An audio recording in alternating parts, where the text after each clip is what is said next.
Last time we spoke about the assassination of Kimun and the Donghak Rebellion. Conflicts between China and Japan had heated up to the boiling point at last. The pro-Japanese politician Kimun was assassinated, serving also as an insult towards Japan. The Beiyang fleet's visit to Nagasaki resulted in embarrassment and an awkward threat for Japan. Japan was not happy with the Sino situation and actively began building her navy to have the capability of facing off against the Beiyang fleet. Then a violent rebellion of the Donghak faith emerged in Korea, prompting a very panicked King Go-jung to call upon his Qing allies for some aid. The Qing took up the call for help, and although it differs from source to source, they did or did not notify the Japanese of their actions. Regardless, both China and Japan prepared forces that would embark for Korea.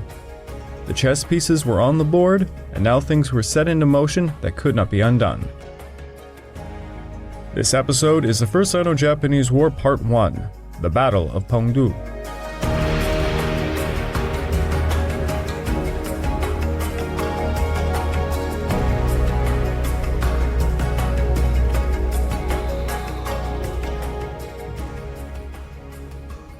Welcome back to the Fall and Rise of China podcast. I'm your dutiful host, Craig Watson. But before we can begin, I just want to remind you all that this podcast is only made possible through the efforts of Kings and Generals over at YouTube. Perhaps you want to learn a bit more about the history of Asia? Kings and Generals has an assortment of episodes on the history of Asia and much, much more. So go give them a look over at YouTube. So please subscribe to Kings and Generals over at YouTube and continue to help us produce this content by checking out www.patreon.com/kingsandgenerals. And hey, don't forget about our sister podcast over at the Pacific War Week by Week podcast, written and narrated by me.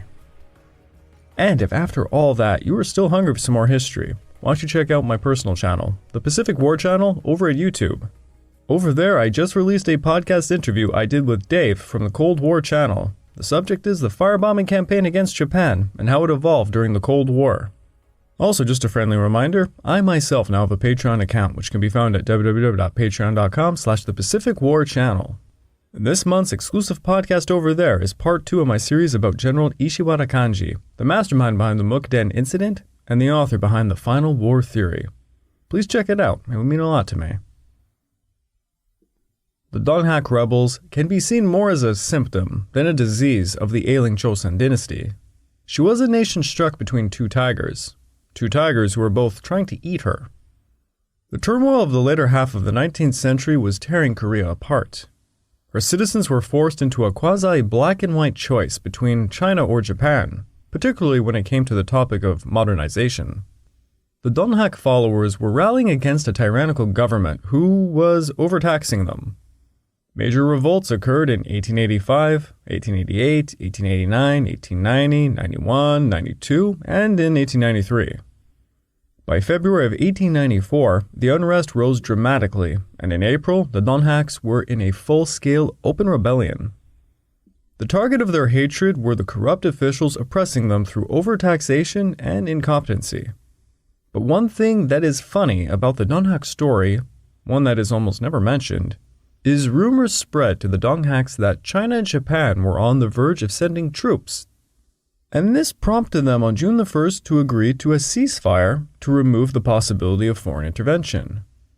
Well, that should have been the end of our story. Both China and Japan kept their boys home, and the three nations lived happily ever after. On June the 2nd, the Japanese cabinet decided to send troops to Korea, if China did so. They made sure to muzzle any political opposition by asking the emperor to dissolve the lower chamber of Diet. We have the official documentation to back this. Thus, if China did not send troops, Japan would not have any justification to send theirs. However, a problem arose.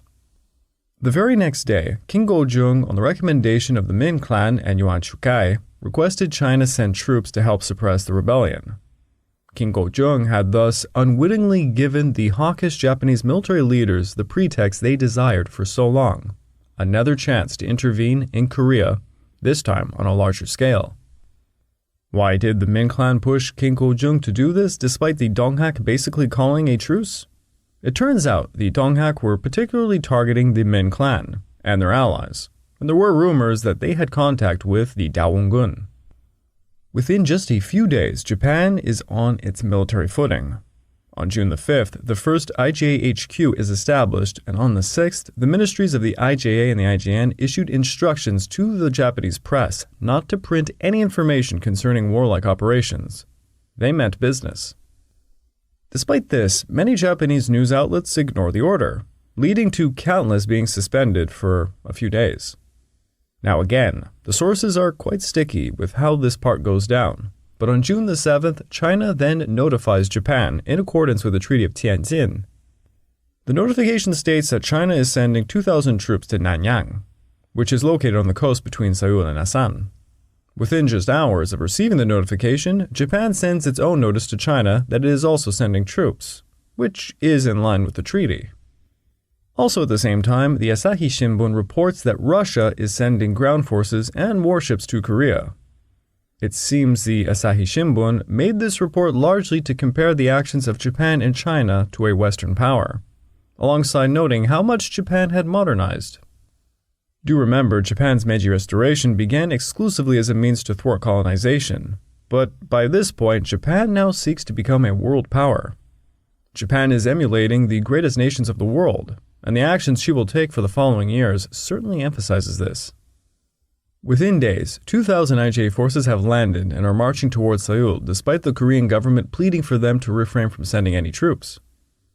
It is far too late, however. The troops are arriving, and it seems Japan was prepared well in advance to do this.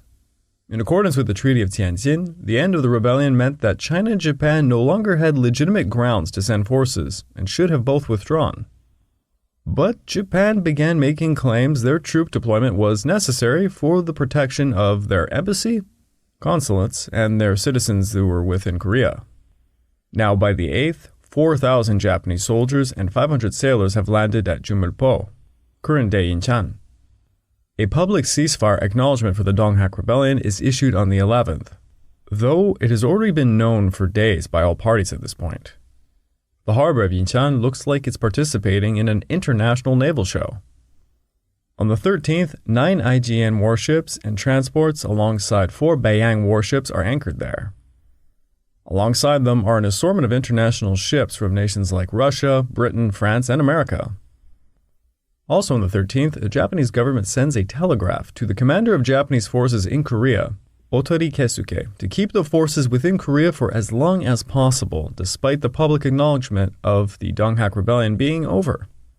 On the 15th, another 8 more Japanese transports arrive with 6,000 additional troops disembarking. On the 16th, Japanese Foreign Minister Mutsu Munemutsu meets with the Qing ambassador to Japan, Wang Fengzhao, to discuss the future status of Korea. Wang states the Qing government intends to pull out of Korea once the Donghak Rebellion is fully suppressed and expects Japan to do the same. But he also acknowledges that China will retain a resident to look after Chinese primacy in Korea, i.e., Mr. Zhuan Shukai. Soon, there are 10 IJN warships actively patrolling Korean waters, and on the 18th, the Ministry of the IJN issues new naval fleet regulations. On the other side, Li Hangzhang is trying desperately to avoid war and maintain stable relations with Japan. He has been spending years doing this, trying to get other Western powers to take a more active role in Korea to thwart Japan's ambitions over her. During this period, and even in the upcoming war, Li Hangzhang continues to try and involve Western powers to end the conflict. When King Gojong pleaded for help, Li Hangzhang made sure the troops would not go directly to Seoul, which he knew would upset Japan. The troops instead went to Nanyang and Asan, where they would hit the Donghak before they marched northwards from Chola upon Seoul. Li Hangzhang had hoped by doing this, the Japanese would choose not to become involved, but he was gravely wrong. Once Japan began sending troops, Li Hangzhang proposed to the Japanese that both nations should just agree to withdraw. On the 16th, Japan made a counter-proposal, stating China and Japan should cooperate in assisting Korea to undertake the major steps to promote modernization. However, it was obvious to all by this point that Japan sought to promote economic development in Korea for its own interests, to obtain Korean grain at cheaper prices. Thus, Japan's proposal was refused. On the 22nd, Prime Minister Ito Hirobumi told his fellow politician colleague, Matsukata Matsuyoshi, He believed the Qing Empire was making military preparations and that, quote, "There is probably no policy but to go to war." Mutsu Minimutsu likewise sent word to Hattori Kazusuke to press the Korean government on Japanese demands. On the 26th, Hattori presented a set of reform proposals to King Go-jung, but instead of accepting them, he insisted on the troops withdrawing. At about this time, Yuan Shikai saw the paint on the wall, and on the 27th he requested permission from Li Hangjiang to return to China. However, Li Hangjiang only sent a response, basically 20 days later, granting it, but that was quite a long time to wait. On July the 19th, Yuan Shikai would disguise himself as the Chinese servant of a Russian military attaché as he fled Seoul for Peking. In the later half of June, Japanese newspapers are beginning to ramp things up. The Japan Weekly Mail read this: "It is apparent that the restless energies of the people yearn for employment in a foreign war." A week later, it had this to say: "The Tokyo journals unite in urging upon the government the importance of utilizing the present opportunity for wiping away the stain left on the national honor by the fatal error of 1884. Yes, the bitter lesson learned from 1884, that being, next time, bring more men. Such news articles were working wonders as during the last week of June, Japanese public petitions from multiple prefectures were requesting permission to raise troops. In early July, an imperial ordinance established extraordinary powers to regulate the sales of goods, with military applications raising public concern. By the third week of July, the, quote, Korean question was the only thing in the Japanese press, and the Japan Weekly Mail predicted, quote, "It now looks as though war is inevitable." Indeed, on July the 7th, the British ambassador to China openly acknowledged the mediation between China and Japan had completely failed. Now, initially, China had just sent 2,000 to 3,000 forces, while Japan matched them with a whopping 8,000. These are the numbers they are reporting officially, but the real numbers are both much higher. Regardless, once the fighting begins, both sides tossed troops into Korea at such a high rate it was hard for people to keep actual figures. Now, Li Hangjiang made no war preparation attempts to match the increasing Japanese numbers coming into Korea. His strategy remained to avoid hostilities. He hoped to secure European intervention to rein in the Japanese, and this was his primary strategy. Li Hangjiang was the commander of the Qing's most modern military force, and he had a considerable amount of knowledge about Japan because of his role as a diplomat. He knew the Qing forces were no match for the IGA, and for that there is no doubt. Li Hangjiang had worked like a mad dog to push European powers to rescue the Korean situation, but he had overestimated their willingness to intervene, and to be honest, he overestimated their disgust with the Qing political situation. Li Hangjiang seems to have misread the political situation in Japan as well. Many Chinese officials within Japan were feeding reports back to China about feuding between the Diet and the cabinet, and their conclusions were that the political divisions would most likely prevent Japan from launching an effective military campaign. It's sort of interesting they came to such conclusions, as it may have been more of a understanding of their own Chinese political situation rather than that of Japan. The Manchu-Han division was indeed hampering Chinese foreign policy, for example, but Japan shared a national identity. It was a case of apples and oranges when you look at China and Japan. Li Hangjiang first turned to Russia for help in mid-June, but it came to nothing. Britain made an effort, but it failed. Likewise, Italy tried mediation, but like Britain, they failed as well. King Go-jung went to the Americans for help, but they were employing an isolationist policy at that time. Oh yes, remember when America was an isolationist nation? The good old days. Now, when the Japanese made their counter-proposal and the Qing declined it on June the 21st, Japan responded by stating they did not intend to withdraw from Korea until their reforms were implemented. Li Hangjiang responded with this to that. On the approach of the Chinese forces, The insurgent Donghaks dispersed. China now desires to withdraw, but Japan refuses to evacuate simultaneously with China and proposes a joint occupation. The administration of Korean finances and the introduction of reforms. These are tasks which China cannot accept. The reality of the matter for the Japanese government was that the current Korean situation did not meet their national security interests nor her economic ones. As Japan poured her troops into Korea, her politicians also put relentless pressure on King Go-jung to implement their desired reforms. The Korean government unsuccessfully tried to convince Japan that they would adopt the reforms if they withdrew their troops. On July the 22nd, the Japanese received word Li Hangzhang had overcome domestic opposition within the Qing court and now large reinforcements were going to be sent to Korea. Though Li Hangzhang wanted to avoid hostilities, his hands were tied. If the Qing did not retain a presence in Korea, it would threaten the legitimacy of their Manchu dynasty.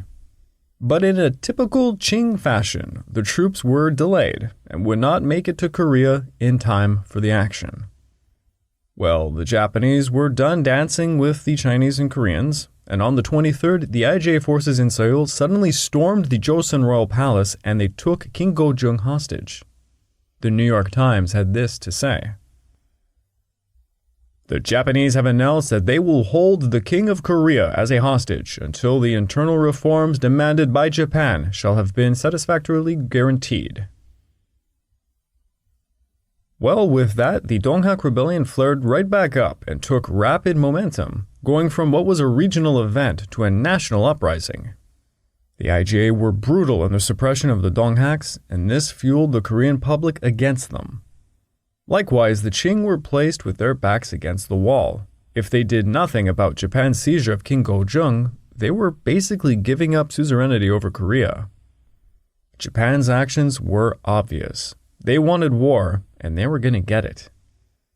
On the afternoon of the 23rd, with King Go-jung in hand, the IJA began storming and disarming Korean garrisons in Seoul. By the end of the day, the capital of Korea was in Japanese hands. The Japanese then recalled the Daewon-gun to oversee the Japanese-style reform program. Yeah, the anti-foreign isolationist icon ironically was chosen. The Daewon-gun, always looking for another opportunity to regain power, had little options laid bare to him, so he took the job, on the sole condition Japan refrained from annexing any Korean territory. That very day, the Daewon-gun met with King Go-jung at the royal palace. They had not seen each other for nearly a decade at this point. It is alleged by some sources, the father scolded his son for his misrule, and King Go-jung apologized, requesting the Daewon-gun become regent again. I will add that the sources that indicate this are coming from Japan. I am sure it did not go at all like that. Honestly, the first thing that comes to mind is this sort of feeling like it's Hernan Cortez meeting Moctezuma II. If you've ever read the differing sources on that one, you know what I mean. The Daewon-gun went to work, immediately exiling the Min clan to some small islands, and the new government renounced multiple treaties with the Qing dynasty, thus severing its tributary ties. The Japanese-backed reform program became known as the Kabo Reform Movement, which would go on from July of 1894 to February of 1896. You know what? To be pretty brutally honest, it was not all that bad. There was a lot in it to create an efficient and honest government. Posts were given with fixed responsibilities and salaries. A national budget was established, better tax structures, the military, judiciary, and educational system were given overhauls, and the nation's infrastructure was modernized rapidly. But the most significant reform was taking away the Yangbang class's monopoly on public offices. Basically, it was an end to the Chinese examination system that was in Korea. Within just a single stroke, the Japanese had destroyed Korea's aristocracy. The elites were being destroyed. Literally sounds like something Hasanabe would say. As for the Daewon-gun, ever the plotter, he secretly envisioned a pincer movement on Seoul with the Donghaks from the south and the Qing from the north against the Japanese. Unfortunately for him, the Japanese would find out about this later when they found documents containing such plans, and this would lead later on to him being forced into retirement yet again. Li Hangzheng knew the Qing forces were no match for the Japanese. Juli, Shandong, and Fengxian provinces had around 40 battalions with 20,000 or so first-line action men, and 20 battalions only fit for garrison duty. All of the rest were Green Standards, who were pretty much useless. And let's be honest, this series has shown the Green Standards to be, well, nothing less than so. He faced around 50,000 Japanese to his estimates, and he concluded they would need to recruit 20 to 30 additional battalions, which would set back the dynasty 2 to 3 million taels. William Fernand Tyler, who served in the Beiyang Northern Squadron and a witness to the battles of Yalu and Weihaiwei later on, had this to say of Li's position.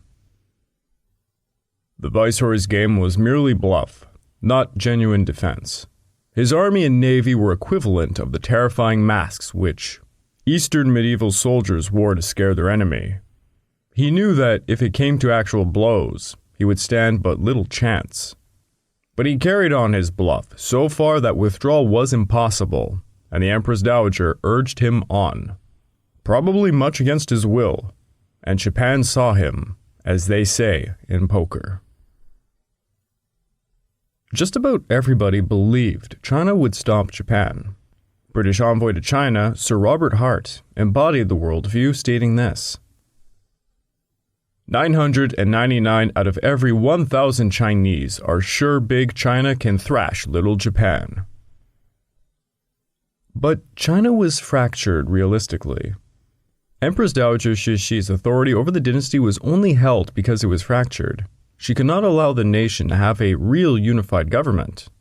Such a government would most certainly unify against her and the Manchu. To stay in power, Cixi checked every possible rival, even Li Hangzheng. All this internal turmoil undermined the Qing's ability to modernize its military, and this also caused factional rivalries within the military. Cixi also controlled the funds for the Qing Navy and infamously siphoned naval funds for the renovations of the Summer Palace. Li Hangzheng could not do anything about this specific matter because he would lose favor with her, and her favor was all that kept his authority, so he could deal with the conflict in the first place. Yet all of these internal problems were non-existent in the minds of the elites in China, nor the Western onlookers who simply believed China would give Japan a quick spanking. Take this from the North China Herald. The breaking out of war between China and Japan is only a question of days, perhaps even hours. The real reason for Japan's desire for war was that the Japanese government prefers a foreign to a civil war. The discontent of the majority of the House of Representatives was getting serious. A foreign war, however, is expected to reunite the people. It is an outlet for the bad blood which has been accumulating of late years in the body of politic. While the Japanese were doing everything possible to stir up a war, Li Hangzheng was extremely careful to minimize any possibility of a clash. He ordered the Qing forces to encamp 80 miles to the south of Seoul, around Asan. He was in contact with the Donghak, and indeed a pincer maneuver was agreed upon. The Qing forces took up a stance between Asan and Pyongyang, and the Japanese realized it would be much easier to hit their reinforcements at sea rather than commence with a land offensive. On July the 16th, when 8,000 Qing forces arrived to Pyongyang, the Japanese sent Li Hangzheng an ultimatum, threatening to take action if any additional forces were sent to Korea. At the same time, orders were given to General Oshima Yoshimasa, leading the 9th Brigade of the 5th Division at Chumilpo, and the commanders of the Aegean warships there to initiate military operations if any more Chinese troops were sent to Korea. Li Hangzheng suspected Japan was bluffing, and therefore he sent reinforcements to the commander at Asan, General Ye Qijiao. 2,500 troops who left Daegu on the 3 transports, the Irene, the Feiqing, and the Kaohsiung. The first 2 transports carrying 1,300 of the troops left on the night of July the 23rd with the cruiser Jiyuan, torpedo boats Guangyi and the Caokang as escort. They could also rely on the cruiser Weiyuan, which was at port in Chumilpo for support. The 2 transports successfully landed their troops on the 24th. The Aegean had deployed a component of their combined fleet to Korean waters by this point. The IJN had sent 15 major warships and 7 torpedo boats under Vice Admiral Ito Sugiyuki from Sasebo to Gunsan on July the 23rd. There was also the flying squadron of Rear Admiral Tsuboi Kozo, who was dispatched to Chimilpo to aid the weak forced anchor there. At Chimilpo, there were the ships Yayama, Musashi, and Oshima, while Tsuboi was bringing the cruisers Yoshino, Akitsushima, and the Nanawa. Tsuboi's task was to prevent any Qing landings. The captain Fang Bo-tien of the Jinyuan received word of the Japanese actions in Seoul and Chimilpo from the Wei Yuan, and on July the 25th he ordered the Irene and the Fai Qing to head back to Daegu, while the Wei Yuan would head for Weihai Wei to report to Admiral Ding Ruchang of the situation unfolding in Korea. However, the third transport, the Kaohsiung, was late. Thus, Fang Bo-tien decided to remain at Asan Bay with the cruiser Jiyuan and the torpedo boat Kwangyi to protect its landing. On the morning of the 25th, the Jiyuan and the Kwangyi departed Asan to meet up with the Kaohsiung and the Zhaoqiang. Near the small island of Pungdo, the Qing vessels would run into Tsuboi's squadron. Tsuboi had gone to Pungdo trying to rendezvous with the Yayama and the Oshima, and at around 6:40 a.m., the Japanese spotted 2 warships heading southwest. These were the Jiyuan and the Kwangyi. Tsuboi guessed that they were escorting Qing transports, and he went in to investigate. Captain Fang Bo-tien spotted the incoming Japanese warships, and he was greatly alarmed by their appearance. He ordered the Qing ships to increase speed to escape, and this prompted the Japanese to do the very same. Yoshino headed the formation, with Naniwa and Akitsushima behind, trying to outmaneuver the Qing and prevent their escape. At 7:45 a.m., the Yoshino and Jiyuan were closing in at around 3 kilometers from another. Then at 7:52, Naniwa suddenly opened fire on the Jiyuan. After Nanawa, the Yoshino and Akitsushima began opening fire. Yoshino and Nanawa concentrated on the Jiyuan, while Akitsushima fired upon the Kwangyi, which was around a kilometer behind the Jiyuan. The Qing ships returned fire, but the Japanese had distinctly taken advantage by opening up first. The first shells hit Jiyuan's conning tower, demolishing it and severely damaging her steering mechanism. The second volley hit her forward barbette guns, taking them out of action, and soon shells were hitting her mid-ship, causing carnage and panic amongst her crew. Qing commanders had to quell the panic with their revolvers, pointing at the gunners until they regained their composure, and they continued to fire upon the enemy. The Jiyuan made a dash for open sea as her crews tried to repair her steering mechanism. Meanwhile, the Kwangyi was hit at the offset of battle. The Akitsushima had fired a shell penetrating her hull below the waterline and damaging her boiler room. She rapidly took on water, prompting Captain Yin Kosang to order her to be beached. Enveloped by fire, smoke, and steam, Kwangyi turned southeast to beach along the shore while Naniwa began firing upon her. Kwangyi's crews quickly abandoned ship as the Naniwa shelled her ferociously, causing numerous explosions and turning her into a fiery wreck. 37 of her crew died, while 71, including Captain Lin Kosiang, had to swim to shore. While the Kwangyi was destroyed, the Japanese cruisers continued on to pursue the Jiyuan, which they caught up to at 8:10 a.m. Yoshino and Nanawa were almost abeam of her, prompting Captain Fang to prepare to surrender his warship. But then they all saw smoke on the horizon. 2 more warships were approaching Asan. It was the Kaohsiung and the Zhaoqiang. Upon seeing what Qing warships were before them, Tsuboi sent the Nanawa over to investigate the Kaohsiung, while Yoshino went to hunt the Jiyuan and the Akitsushima went after the Zhaoqiang. The Zhaoqiang was caught by 11:37 and surrendered without a fight to Akitsushima. At 12:05 p.m., the Yoshino ran down the Jiyuan and began firing upon her from 2.5 kilometers away. Captain Fang made a very daring move and he steered his ship among some shoals, managing to escape the Yoshino, who would not risk the dangerous waters. Meanwhile, the Kaohsiung, which was a British vessel captained by Thomas Ryder Galsworthy, chartered last minute by the Qing, had no knowledge of the battle that was going on. Galsworthy felt safe under the protection of the British civil ensign, and he just kept sailing. At 9 a.m., the captain of the Nanawa, Captain Togo Heihachiro, yes, the future legendary fleet admiral of the IJN Combined Fleet, who would win the legendary Battle of Tsushima, ordered the Kaohsiung to follow him, as he would escort it back to the Japanese squadron. Galsworthy made a protest citing British neutrality, but he complied nonetheless. The unfortunate issue was the Qing soldiers aboard his ship who did not comply. The Qing soldiers began threatening to kill the crew if they continued to sail over with the Japanese. Galsworthy tried to negotiate with the angry Qing soldiers, but when it became obvious they were in real danger, he alongside the other British crew jumped overboard swimming for Naniwa. Allegedly, as the sources are Japanese mind you, the Qing soldiers began firing upon the British in the water, killing all but Galsworthy and 2 other soldiers who were rescued by the Naniwa. Upon seeing all of this, the Naniwa then opened fire on the Kaohsiung, completely obliterating her. Very few aboard managed to swim to safety. It was pure carnage. The Kaohsiung had launched 2 lifeboats full of Qing soldiers, which was likewise fired upon by the Naniwa. 1,100 Chinese died in what has become known as the Battle of Pungdo. 800 alone came from the Kaohsiung. As a foreign commentator said of the event, "It was truly a pitiable sight that such a number of officers on the Kaohsiung, amongst whom were 2 generals, should not have sufficient military experience to understand the absurdity of attempting resistance in a merchant vessel against a powerful man of war." The Japanese had damaged a cruiser, captured a gunboat, and sank another. Something was noted by a reporter of the Japan Weekly Mail about the battle as well. "The Chinese ships had a miserable fight. There seemed to be a problem with bad ammunition.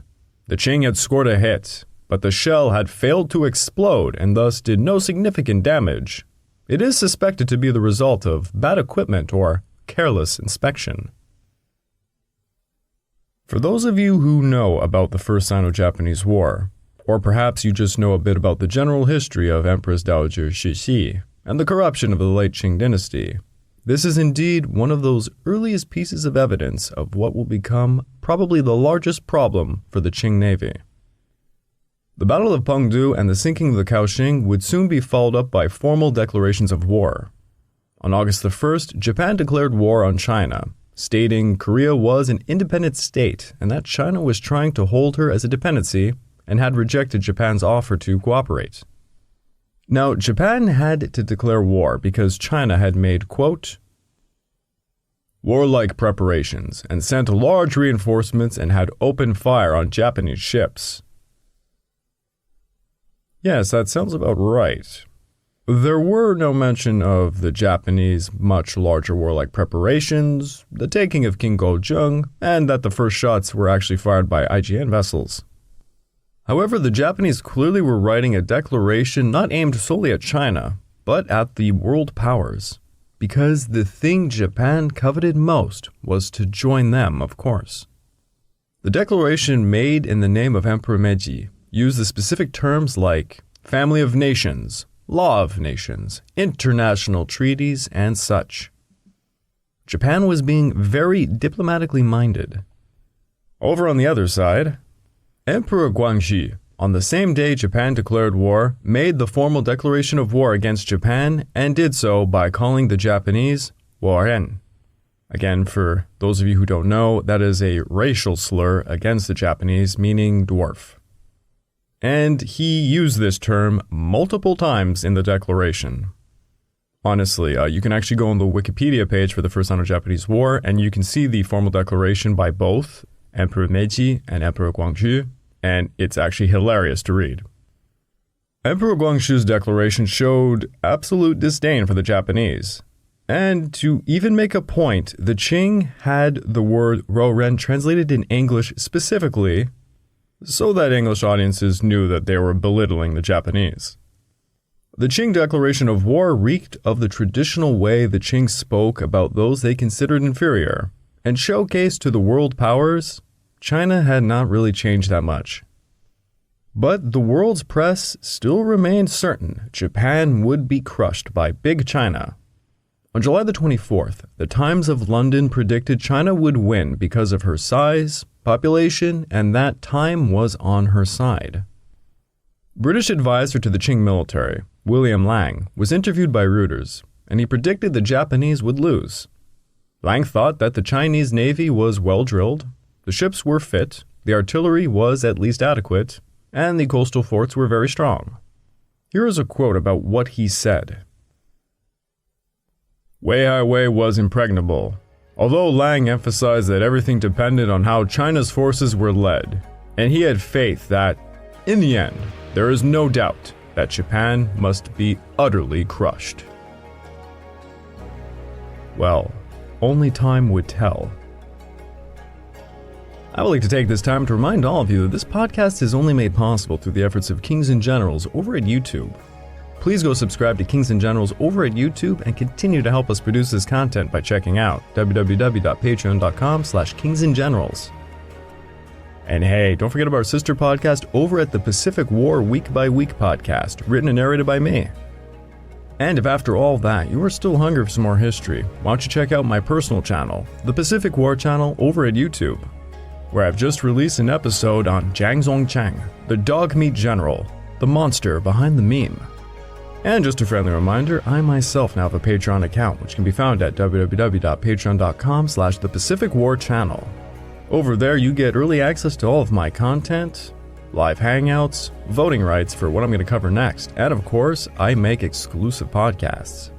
This month's exclusive podcast is part 3 of my series about Ishiwara Kanji, the mastermind behind the Mukden incident and the author of the Final War Theory. Check it out, it would mean a lot to me. It seems despite all the efforts, war was finally broken amongst the siblings of China and Japan. The world seemed convinced Big Brother would defeat Little Brother, but little did they know how wrong they would be.